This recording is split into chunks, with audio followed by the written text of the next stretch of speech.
Let's now move on to conclude the lecture. And so the next two slides over here are simply just about some illustration of how we restore the balance using rotations. So you should really study these carefully. For example, after insertion over here, we might result in an unbalanced tree, which we illustrated by examples already. So if you look at this diagram over here, where is the node that has become unbalanced along the ancestor path of this node being inserted, right? Over here, you can definitely look at the numbers of the heights and to see which one is actually has the child node's heights differing more than one. That's something you can see. And then how we restore the balance and with the corresponding heights. That's something we already spoke about earlier. So you can definitely refer to it. You can study it on your own. And for this one here, deletions, similarly, I just give you another example over here. And after deleting a node from this particular tree, we got this tree over here, which is unbalanced. You can see from the illustration which part is actually unbalanced. And then after the rotation, we can actually restore the balance of the tree, right? You should really understand how to do the examples visually. Three things. Number one, about doing the example visually as we did in the exercises. And number two, about understanding the abstract mechanism. And number three, about how to do this in Java. I'll give you some hints in the final slide, verbally. Right, so this will be a final concluding remark for what we have done in this lecture. So each rotation involves only primitive operations of setting parent-child references. So that means there will be only bigger of one for each rotation. What do I mean? I'll give you some verbal hints over here. Let's say, for example, this tree over here after deletion is actually unbalanced, this tree over here. And I want to do the rotation such that the tree organization will become this. What kind of parent-child references do I have to set?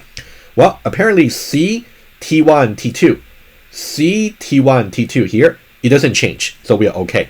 And this subtree rooted at C remain to be the left subtree of B. So this part we don't need to change. So this part we are okay.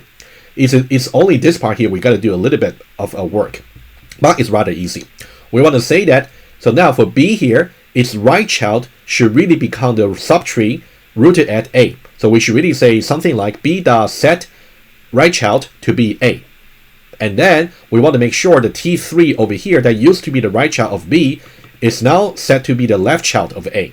Right? You can see the T3 that used to be the left child of B should now be set as the left child of A. Do that first and then set the right child of B to be A. So this will be kind of the reference you have to set, right? So I think that's enough hints for you to really do some extra exercises in Java programmatically. But I think for the lecture, we want to focus more on the conceptual understanding about how rotation will do. But your understanding is not complete until you also try to make things work programmatically, right? So I think that's enough hints for you. You should really complete the exercise on your own. And also, we know that for each rotation, it's only going to take about bigger of one constant work to set the references. So now the overall running time should really boil down into how many rotations will be needed for restoring the balance.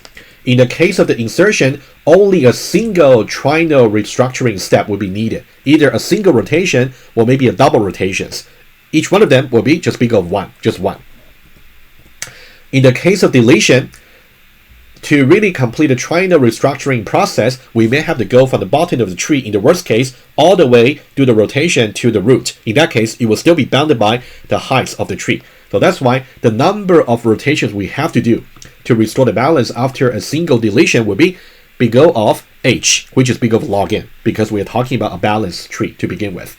So that'll be big O of log n for the rotations, but since we know every rotation is going to take constant amount of time, so in that case, it will be multiplied by a constant, so it will still be big O of log n as the overall running time.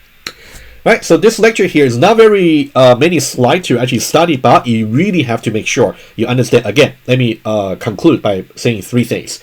Number one, you should really understand the abstract mechanism about how the rotation should be performed and their corresponding heights. Number two, you should really understand about how to do visual rotations like this, as we did many exercises. That's kind of the focus point for this for the lecture. And number three, how to actually set the parent-child references as I hinted to you verbally. Right?